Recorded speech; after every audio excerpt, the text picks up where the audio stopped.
transmisión textual y voy a intentar resolver o resumir lo más posible.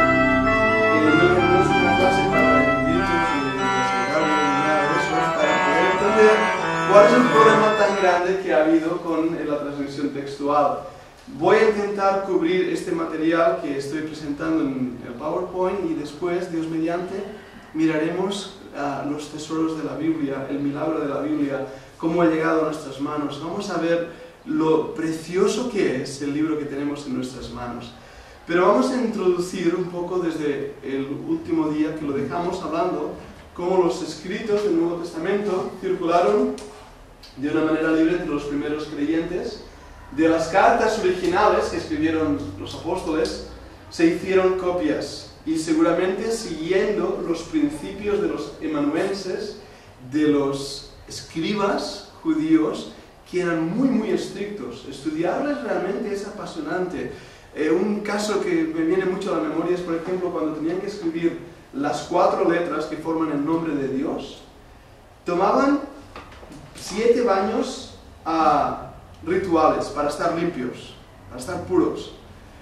Tomaban una pluma nueva que nunca había sido usada, escribían las 4 letras en hebreos, el tetragramatón, y después de hacerlo rompían la pluma.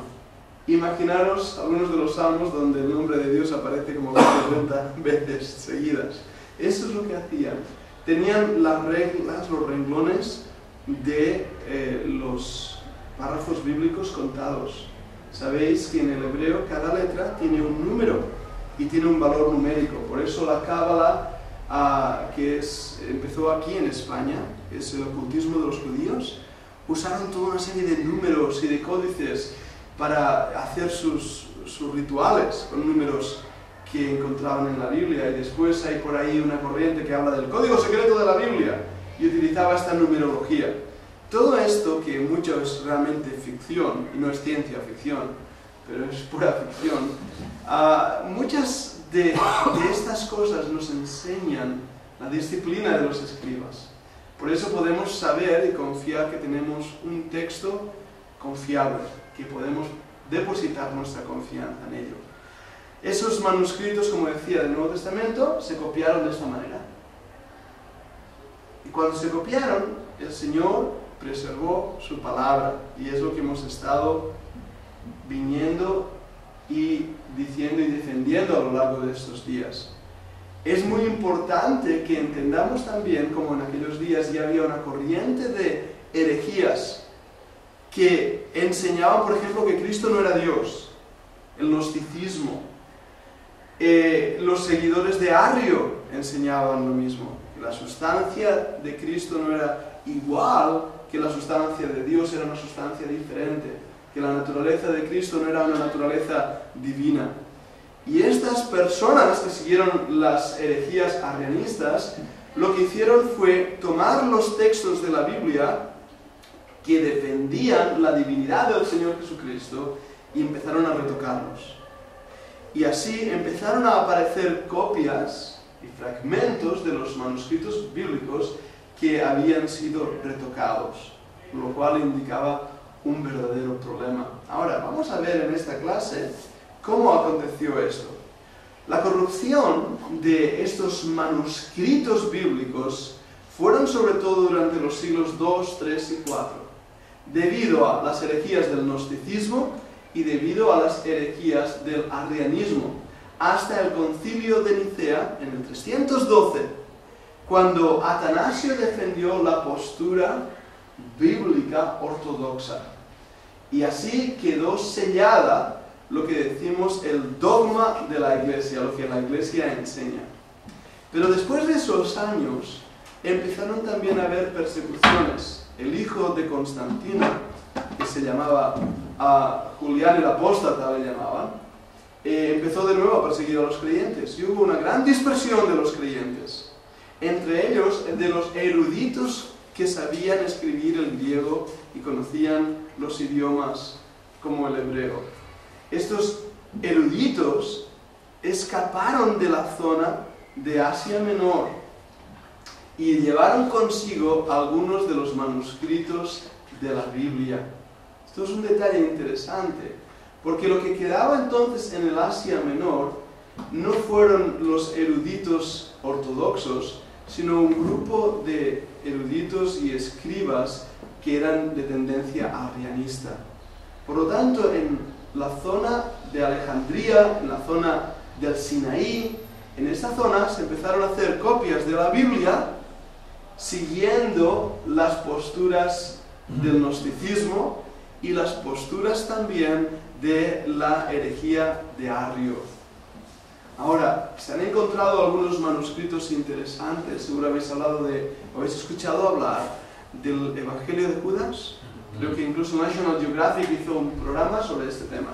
Bien. El Evangelio de Judas es parte de una serie de manuscritos de Nag Hammadi y son manuscritos puramente gnósticos, que lo que hacían era atacar la divinidad del Señor Jesucristo y enseñar el gnosticismo. Primera y segunda de Juan y algunas de las epístolas de Pablo son un ataque directo a esta falsa doctrina del gnosticismo. Eso pasaba durante estos siglos. Ahora, muchos eruditos arreglaron los textos originales para que apoyasen estas enseñanzas heréticas. Y la mayoría de textos de este tiempo no son confiables. ¿Por qué? Porque fueron alterados para sostener la herejía. Esto es un dato histórico. Un dato que nos ayudará a entender la polémica textual de nuestros días. Los manuscritos, las copias de las cartas originales del Nuevo Testamento, estaban siendo perfectas. Pero de repente la herejía va a ser introducida y esos manuscritos van a empezar a ser cambiados y transformados. Algunos libros de crítica textual dicen que las copias de los manuscritos bíblicos ya contenían errores de escriba, porque como ellos estaban escribiendo, no como hoy en día que tenemos luz y bombillas y todo eso, sino que estaban escribiendo con velas o con velas de aceite. Entonces, en una de esas ocasiones que estaban escribiendo a oscuras, la vela se las apagaba o se les movía por el viento y en vez de copiar una N, copiaban una M. Interesante. O en vez de copiar una P, copiaban una B. No sé si tenían problema de dislexia o qué les pasaba. Bueno, yo no sé la verdad de esto. No voy a decir que no pudo ser. Pudo ser. Pero esos errores tan mínimos en ningún modo iban a atacar las doctrinas fundamentales del cristianismo apostólico. Y es muy importante que entendamos esto, porque muchas veces uno lee cosas en los libros y lee, hay, no sé, 20.000 diferencias entre este texto y este, por lo tanto, 20.000 que M y N que han cambiado. A veces esas diferencias llegan a ser diferencias de acento, diferentes de una iota suscrita, una I pequeñita que se ponía debajo de la palabra, que de repente, ¡pum!, no está, o de repente algo le ha pasado al manuscrito. Estamos tratando con papiros, con pergaminos de casi 2000 años de historia, si no más. Es normal que algunas cosas hayan pasado, pero lo que debemos guardar el hecho y entender que Dios ha preservado su palabra milagrosamente. Claro, si no crees en los milagros no vas a creer en la doctrina de la preservación. Y que la palabra, por ejemplo, Jesucristo o la Virgen, o palabras que hablan sobre la redención, la salvación, sobre la deidad y divinidad de Jesucristo, son sumamente importantes. Y si esa palabra falta en el texto, entonces ya hay un problema aquí de ataque al texto sagrado. ¿Entendemos esto? Bien, mirad este mapa. En el mapa vais a ver dónde se encuentran las iglesias, principalmente que aceptaron y abrazaron la herejía de Arrio y el gnosticismo. Como podéis ver, en el Asia Menor estaban las iglesias que Juan, el amado, escribió en el libro de Apocalipsis, la carta a las 7 iglesias de Asia Menor, están en esa zona de ahí. Pero aquí en el desierto de Sinaí y en Egipto es donde la herejía va a crecer. especialmente a través de uno de los profesores de esta herejía, Orígenes. Es raro encontrar en esta zona manuscritos originales de este tiempo. ¿Por qué? Porque fueron usados muchísimo por los creyentes del siglo II, produciendo el desgaste de los manuscritos. Ahora, este punto, que parece tan obvio y tan simple, es vital.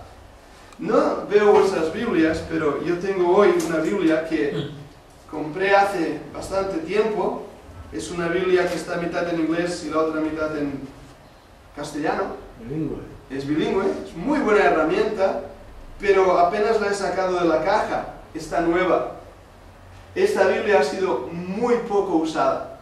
Sin embargo, si vas a mi despacho encontrarás una de las primeras Biblias que tuve, que literalmente se le caen las hojas, porque ha sido muy usada.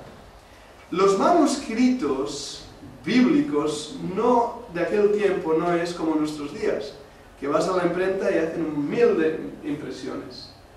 Eran manuscritos copiados a manos, con un material caro, con muchas horas de trabajo e inversión. ¿Cuántas copias había por creyente? Me atrevo a decir cuántas copias había por iglesia. Tal vez algunas de esas iglesias tenían que compartir algunos de esos manuscritos. Del uso, esos manuscritos fueron desgastándose y terminaron destruidos. Sin contar además los manuscritos que fueron martirizados, por así decirlo, quemados junto a los creyentes en las persecuciones romanas. Que sí me parece. Compartirse en la carta a los colosenses, cuando Pablo les dice que esa carta se la pasen a los laodicenses y viceversa, todo ese desgaste de viaje. Imaginar el desgaste, el uso, el viajar de aquí para allá, de allá para aquí, las humedades. Entonces, el uso de esos manuscritos deterioraron los pergaminos. Ahora, ¿qué pasó con aquellos manuscritos que contenían errores? Hoy en día, si yo trabajo en Word y estoy haciendo en mi ordenador un error, yo lo que hago es borrar y ya está. Aquellos que sois de mi edad y escribíais a máquina, ¿habéis escrito alguna vez a máquina de escribir? ¡Wow! Es una experiencia, dices clac, clac, clac, clac, clac, clac, clac, clac, clac. Lo malo venía cuando te equivocabas. Clac, clac, poner Tipex, si había, y volver para atrás y volver a empezar. Cuando hice mi primera tesis, la hice con máquina de escribir.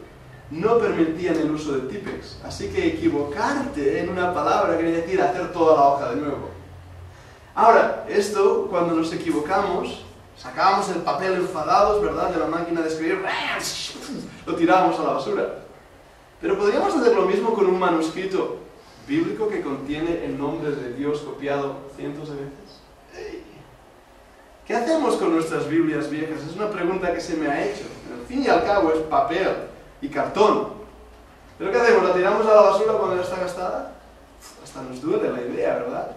Yo los voy coleccionando, no sé qué haré, se los dejaré a mis hijos o a mis nietos de herencia. Pero tenemos cariño a esas Biblias, aunque estén maltratadas y abusadas. ¿Qué hacían los primeros creyentes con Biblias que contenían errores? Contenían errores, pero contenían también la palabra de Dios. Así que en vez de tirarlas, lo que hacían era enterrarlas o depositarlas en basureros sacros, en lugares específicos para tirar o guardar los manuscritos y pergaminos de la Biblia que contenían el nombre de Dios. Y ahí quedaron guardados hasta que se encontraron más tarde. Y veremos esto, algo interesante. Bien, en el oeste, y vamos a dejar ahora el Asia y vamos a ir al oeste, las iglesias latinas cayeron rápidamente en el catolicismo, la superstición y el ritualismo. Y esto va a ser otro problema añadido a la corriente de Biblias que va a estar circulando. Recordad que Constantino ha dicho que todo el imperio romano es cristiano. Ahí ahora las iglesias van a tomar los templos que habían sido de Zeus, habían sido de los dioses paganos, de Júpiter, van a tomar esos templos, los van a convertir en catedrales, en iglesias.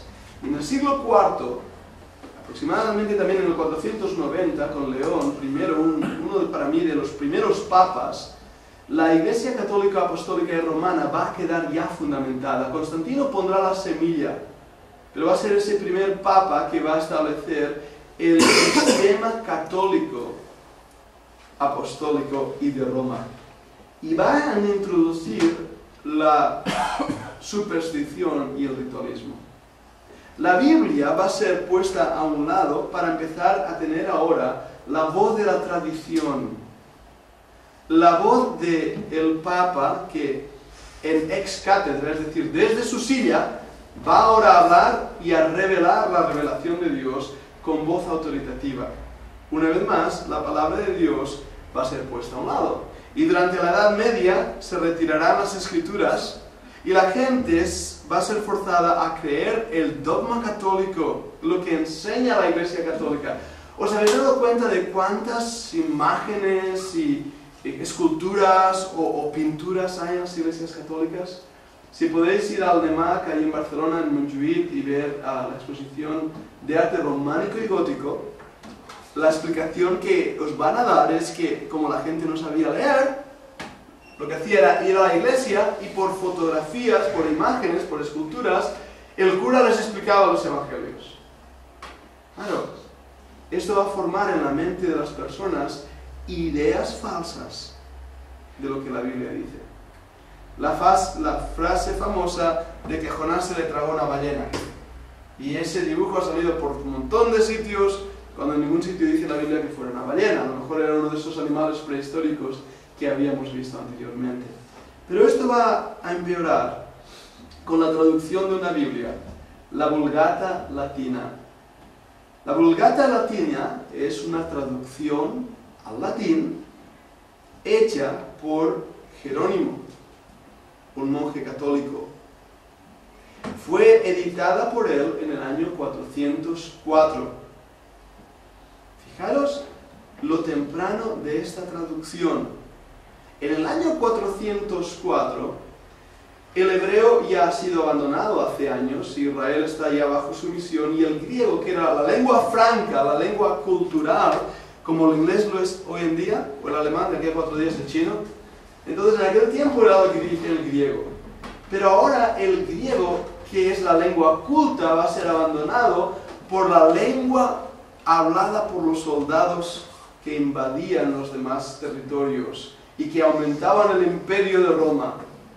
El latín se va a convertir también en el idioma de la iglesia. Así que ahora ya no va a ser el griego, va a ser el latín el que va a tomar el lugar. Y la Biblia latina, por excelencia, aunque habían otras vulgatas, pero la excelente vulgata de Jerónimo en el 404 va a ser la Biblia autoritaria para la Iglesia Católica. Pero ¿qué es lo que hemos dicho? Era una traducción. Y una traducción no muy bien hecha, donde palabras claves que pasaron del griego al latín cambiaron de significado. Y esto va a dar lugar a mucha de la doctrina y de la enseñanza del catolicismo romano.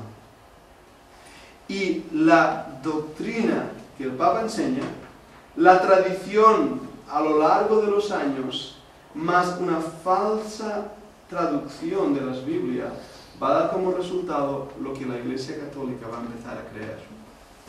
No va a ser, perdonadme, dejadme ir atrás en esto, hasta el 1382, cuando John Wycliffe tradujo una versión en inglés, y por haber traducido esa versión al inglés, fue perseguido por la Iglesia Católica. Y aquí en España, y esto es un dato del mundo anglosajón, pero ya aquí en España sabemos que había Biblias traducidas al idioma del pueblo mucho antes que las versiones inglesas. Sabemos que los cátaros tenían una Biblia ya en el 1200, traducida al yamusí, a la lengua del Languedoc, a la lengua de Oc. Y podemos hablar de otras versiones que circulaban aquí en España en tiempos muy antiguos. Pero fijaros cómo la Iglesia Católica de siempre ha perseguido las traducciones de las Sagradas Escrituras. ¿Por qué? Porque la Biblia, traducida a la lengua del pueblo, a la lengua de la gente, confronta las falsas enseñanzas de la Iglesia Católica.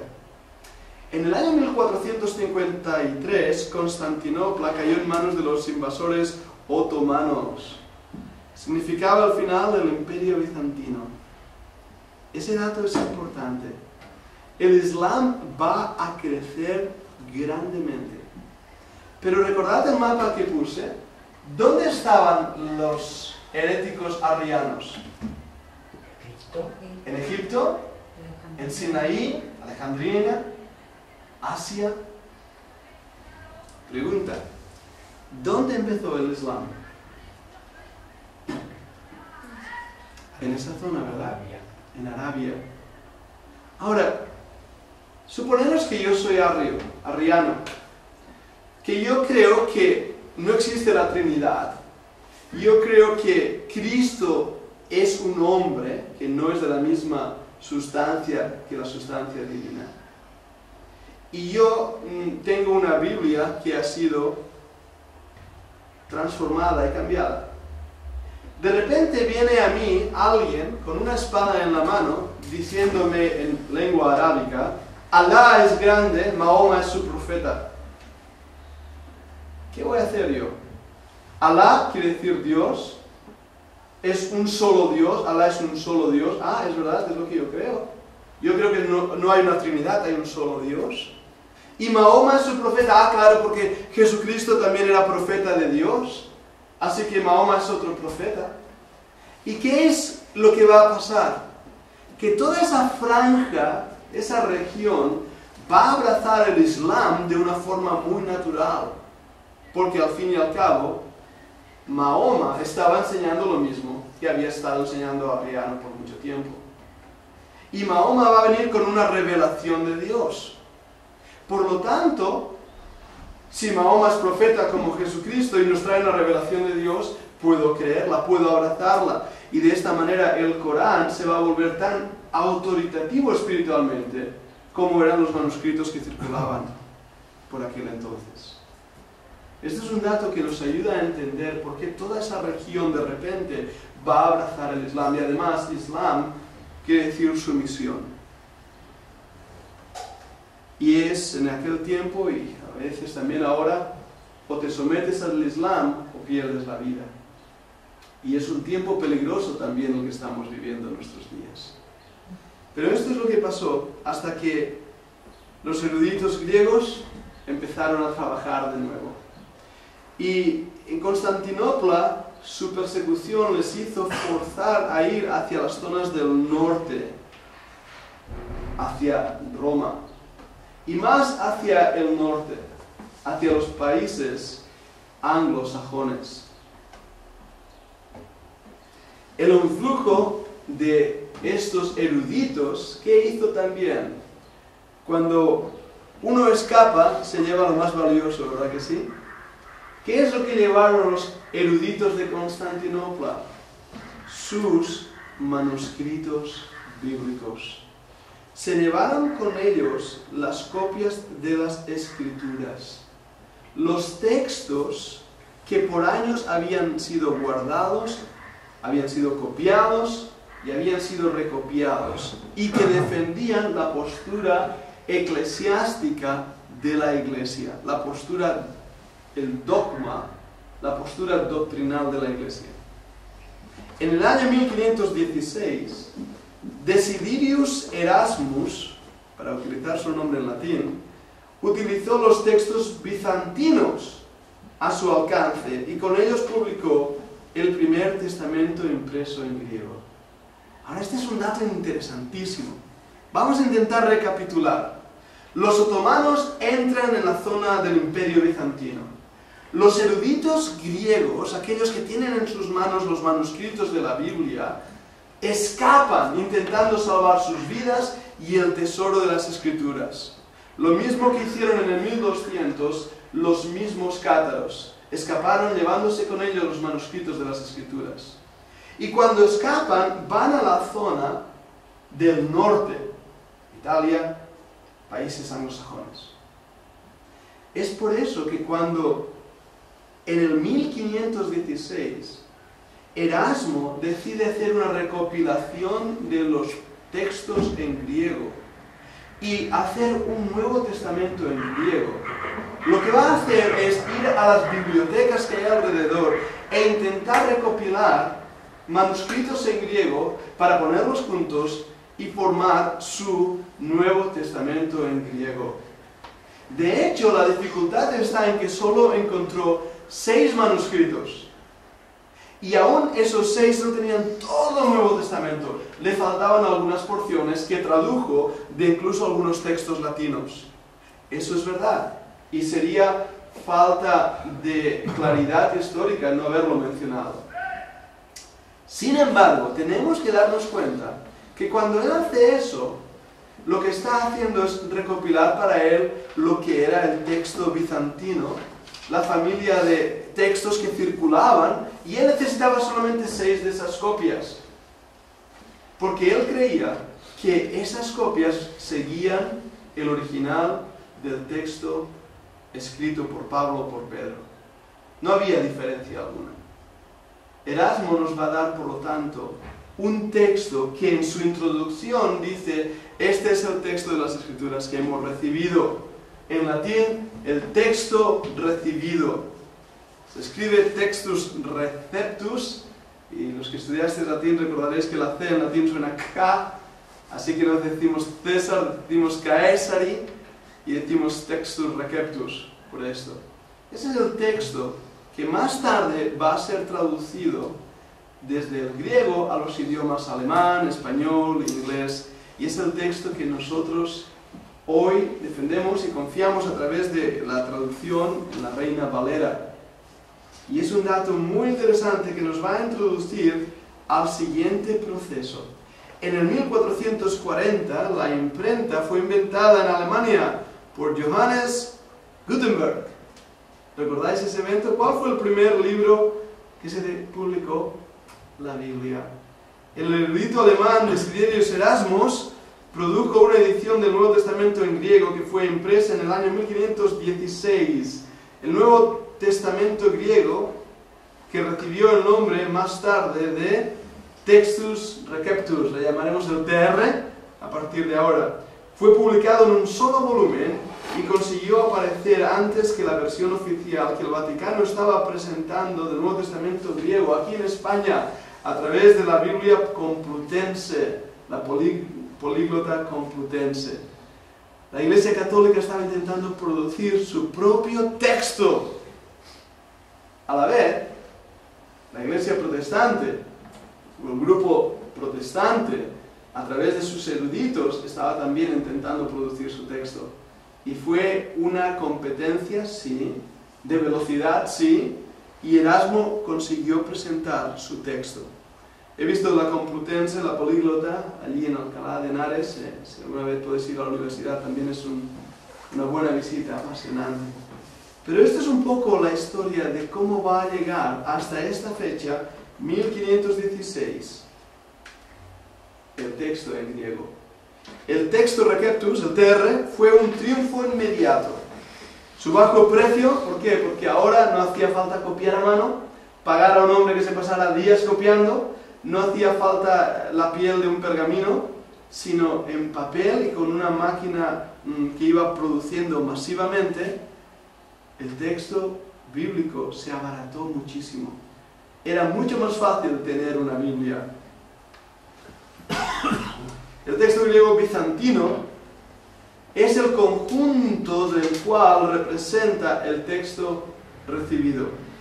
Era un gran contraste con la Vulgata latina, que sí contenía errores. Cuando comparabas la Vulgata latina con el texto griego, te dabas cuenta de la cantidad de errores, de giros que habían hecho a su propia conveniencia. Pero ahora cada persona que entendiera el griego podía leerlo, tenerlo en sus manos, el texto original de la Biblia.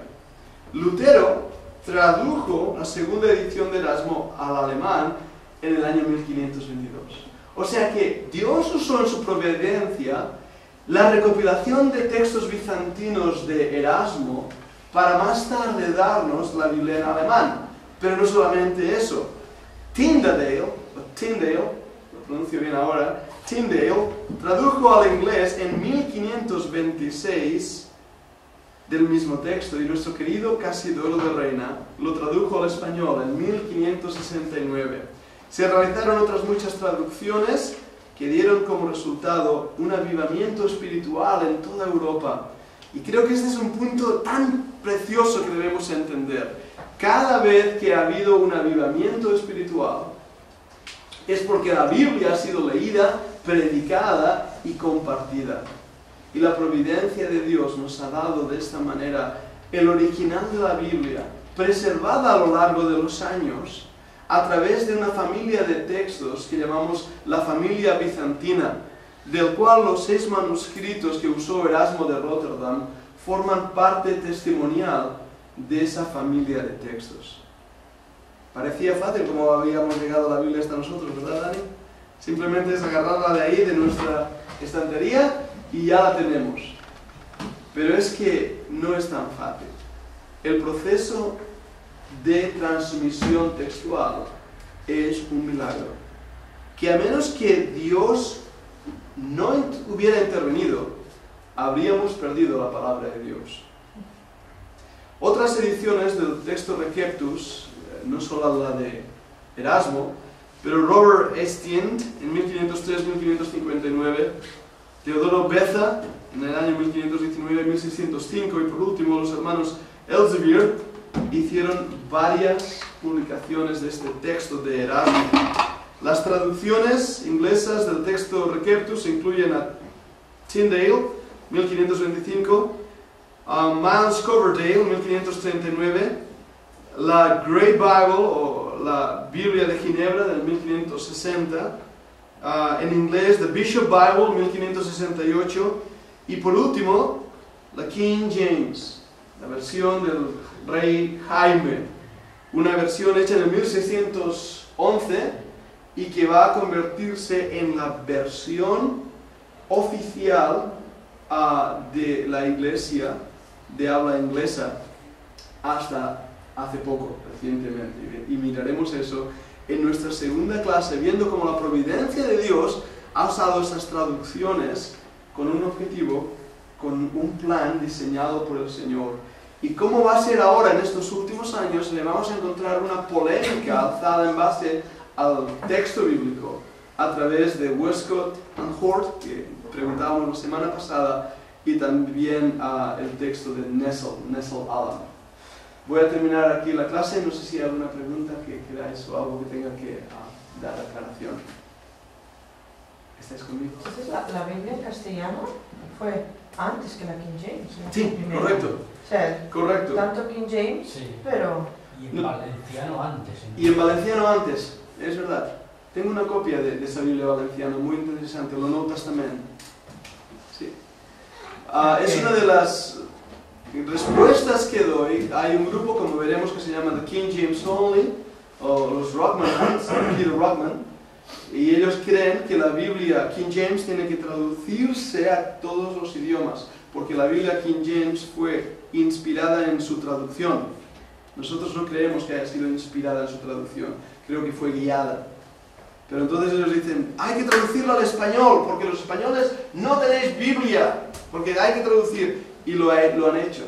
De hecho, como veremos, una de las maneras de pensar a través de la Biblia Gómez, no sé si os suena la Biblia Gómez, que está en Sudamérica, tiene muchísima fuerza, aquí está empezando a entrar, pero la idea, la presuposición básica es que los españoles no tenemos una Biblia bien traducida porque no tenemos la King James traducida. Es triste, pero es verdad. Sí. Pero lo curioso es que la King James tardó muchísimos años en ser aceptada por digamos, los creyentes en su momento. Sí. Ellos rechazaban la King James porque decía que era superflua, un idioma muy casi callejero, ellos querían la de Ginebra, no querían nada más. Es gracioso como... Y ahora pasa al revés. Al revés, sí. Por eso veremos como, y voy a intentar centrarme más en las Biblias castellanas, que es lo que más directamente nos toma a nosotros, pero estamos viendo el proceso de traducción. Es muy triste que en toda esta polémica no se estén diciendo todas las verdades. Hay cosas que se dice que no tienen base, hay cosas que se dice que son transgiversaciones de la verdad, o para que me entendáis, lo vais a entender rápidamente. Barça-Madrid, hay un penalti. ¿Ha sido penalti o no ha sido penalti? Todo depende de qué partido eres. Y muchas veces en este tema es lo que pasa.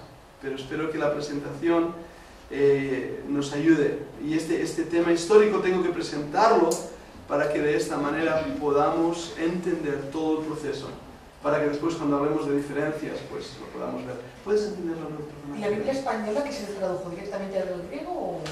La Biblia se tradujo directamente de este texto recibido de Erasmo de Rotterdam.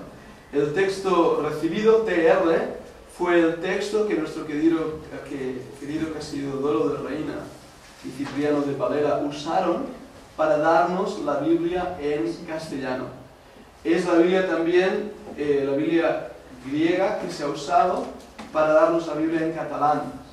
La familia de texto recibido es la traducción que se hizo la Biblia de Valencia, al Nuevo Testamento, que tiene base textual del texto bizantino, o si no también la Biblia de los cátaros tiene base textual bizantina también.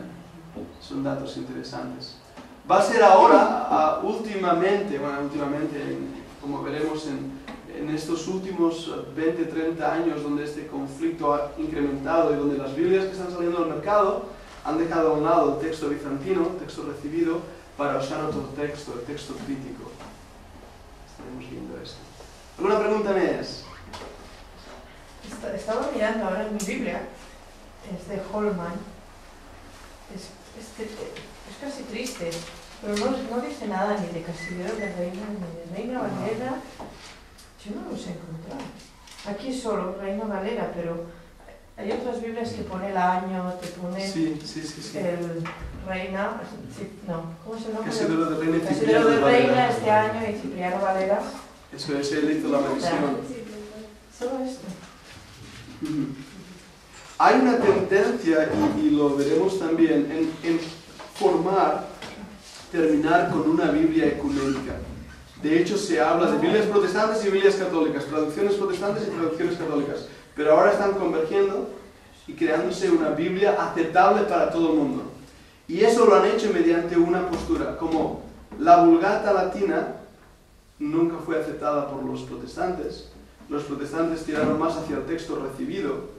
Ahora de repente ha salido, no de repente, pero ya contaremos el sistema, el texto crítico. Los textos alejandrino, sinaítico y vaticano están en medio. Pueden ser aceptados por los dos. Y entonces las traducciones que se están haciendo ahora provienen de estos textos. Entonces pueden ser aceptados tanto por católicos como también por protestantes. Aparte de la gran cantidad de versículos que cambian, extraditan, mueven, palabras que desaparecen, textos que no están y son introducidos. Pero la catalana, la interconfesional, ya existe. Sí, la interconfesional, por ejemplo, ha sido traducida de estos textos críticos. Entonces ya es ecuménica. Totalmente, totalmente. Y otras versiones nuevas que están saliendo, aparte de las paráfrasis, están saliendo traducidas desde el texto crítico, no del texto recibido. Sé que esto va a crear preguntas, intentaremos ir contestándolas y deseo que de verdad sea apasionante nuestro estudio, que nos vuelva a confiar en la Biblia que tenemos y nos haga ser apasionados por el estudio de la palabra de Dios. Ese es el objetivo. Muy bien, mi tiempo ha terminado.